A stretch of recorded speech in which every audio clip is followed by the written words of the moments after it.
أعوذ بالله من الشيطان الرجيم.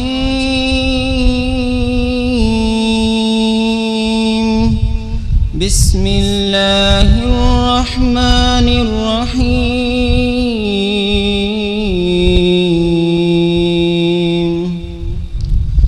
الحمد لله الذي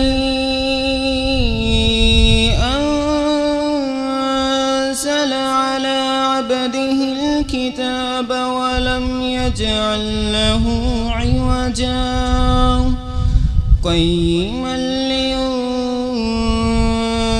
بأسا شديدا من لدنه ويبشر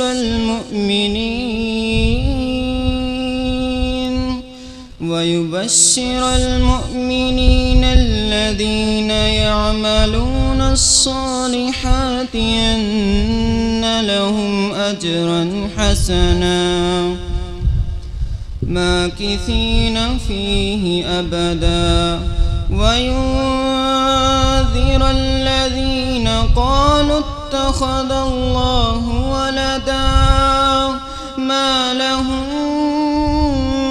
به من علم ولا لآبائهم كبرت كلمة تخرج من أفواههم إن يقولون إلا كذبا فلعلك باخع نفسك على آثارهم إن لم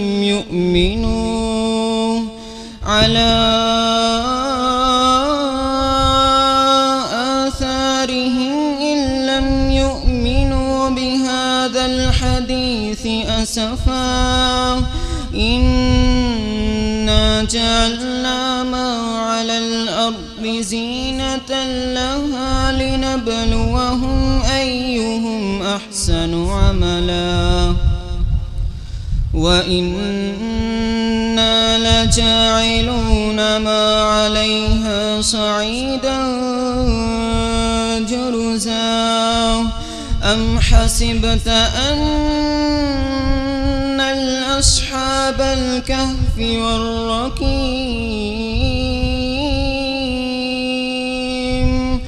أصحاب الكهف والرقيم كانوا من آياتنا عجبا إذ أوى الفتية إلى الكهف فقالوا ربنا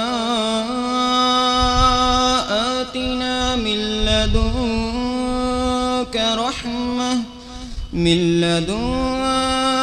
رحمة وهيئ لنا من أمرنا رشدا فضربنا على آذانهم في الكهف سنين عددا ثم بعثناهم لنعلم أي الحزبين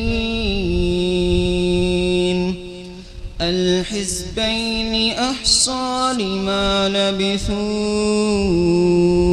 أمدا. صدق الله العظيم.